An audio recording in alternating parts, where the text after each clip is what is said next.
Hey folks, come sit with me. I just want to share how big today was for me.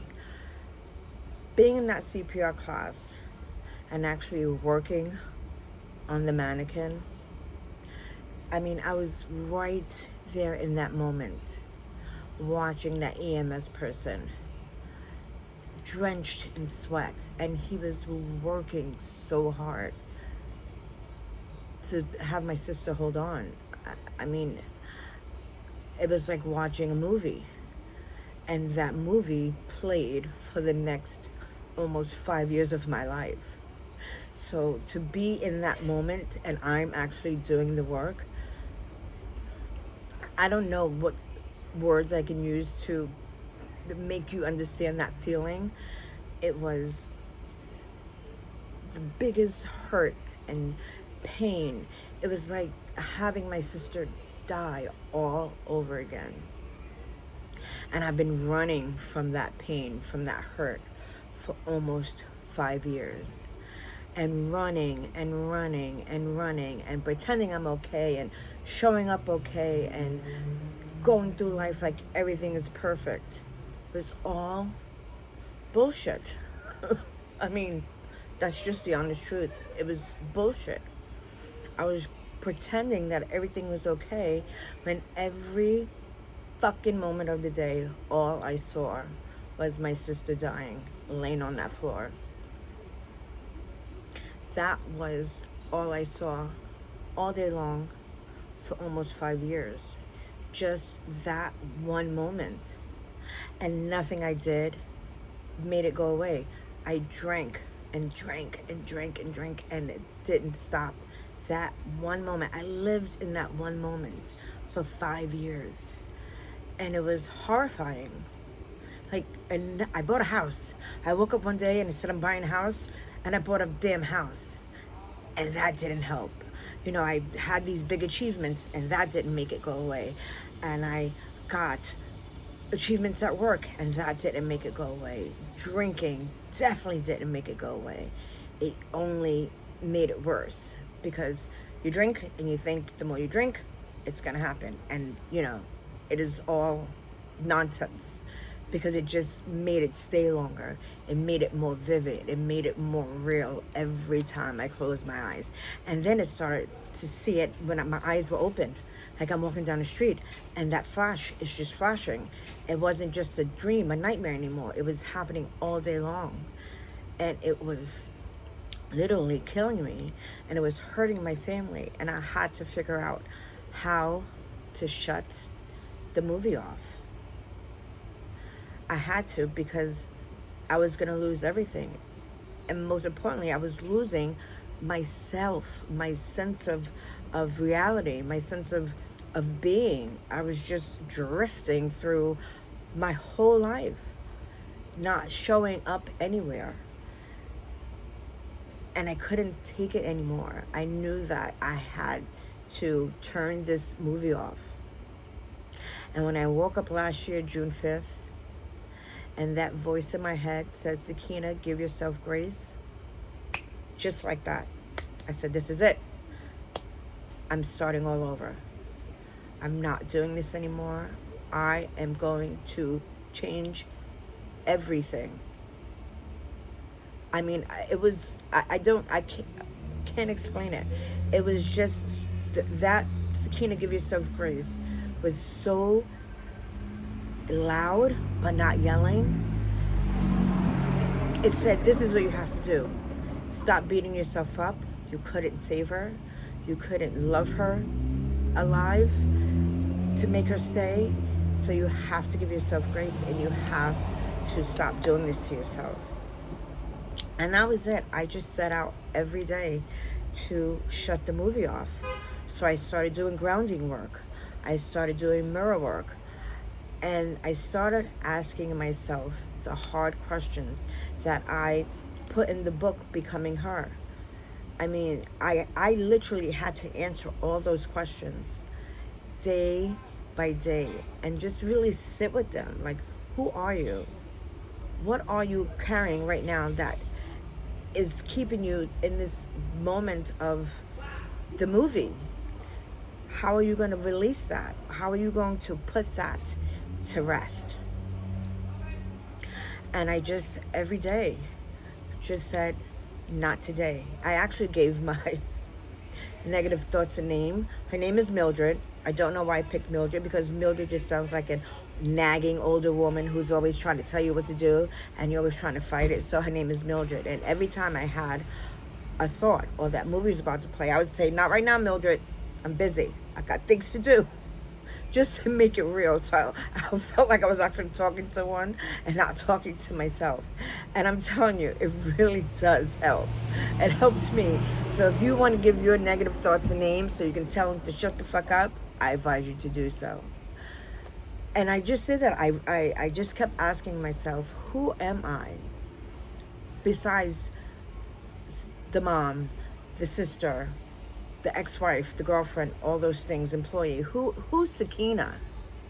And what do you want, Sakina? And all I wanted was peace. Peace in here and peace in my heart. And I had to release my sister. And I remember I had to go away to get my shit together.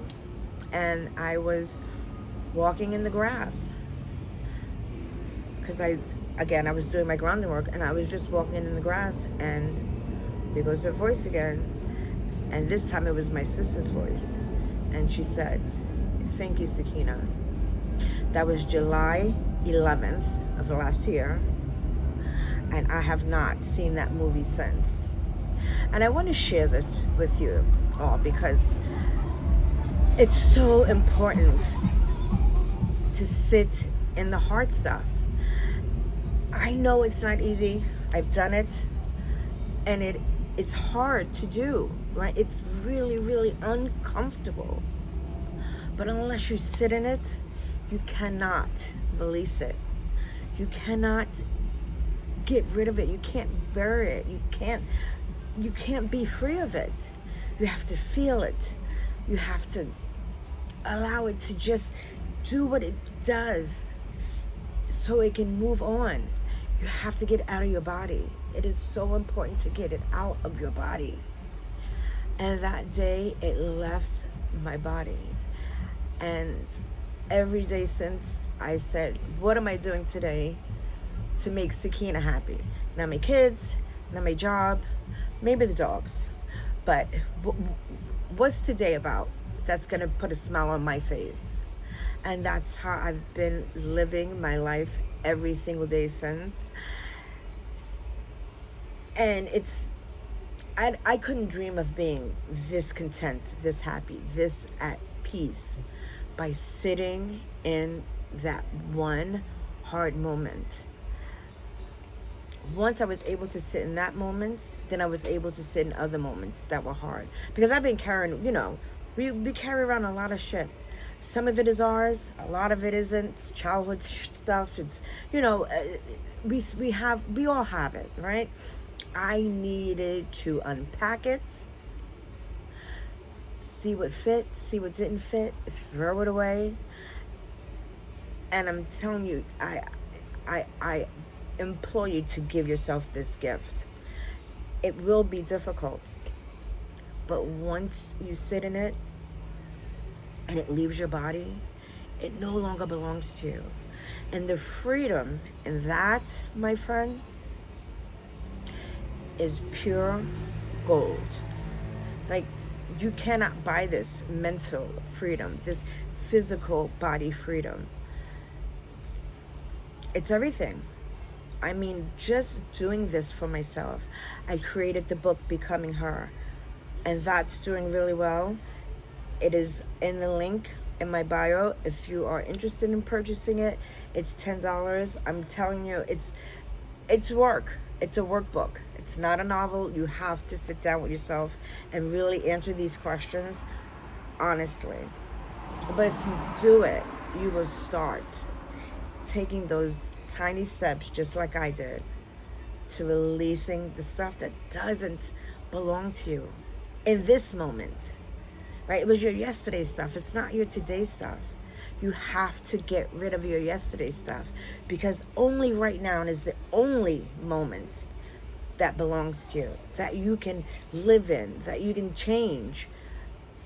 This moment, nothing yesterday and nothing tomorrow. It's everything that I've wanted my life to be. This moment right here, talking to you, sitting on my porch, it's pure joy. I'm going to keep posting my life, my wins, my losses. You know, life gives you, and then it comes back and takes a little bit back, and then, you know, it's a give and take. I'm going to be so present in every part of my life. And I just want to give you all of myself in that moment so that you can see it's possible. You don't have to be your yesterday self. You can be your today self. And your today self, I bet, is pretty fucking awesome. Because I know my today self, just kind of a big deal. And I am loving everything about myself. I mean, I'm literally looking in the mirror and I completely look like a different person. I mean, cute, but more myself than I've ever seen myself before. It's life changing in a way that actually changes your life. Not the cliche life changing words that people thought. I'm telling you, your whole life changes when you release your yesterday. I hope me sharing helps one person, 2 people. That's my goal here, is so you can see it's possible to let it go. I hope my journey helps you. I will continue sharing everything that I'm doing that's working and things that I've done that didn't work. So, as I say at the end of every post, the porch light is always on. You are always welcome to pull up a chair and we can talk about it. I appreciate you. If you like this video, please subscribe, share, like, send me a message. We can talk about it. I am so grateful to all of you who keep showing up for me, and I promise I will keep showing up for you. So everyone, you have a good evening. Talk soon.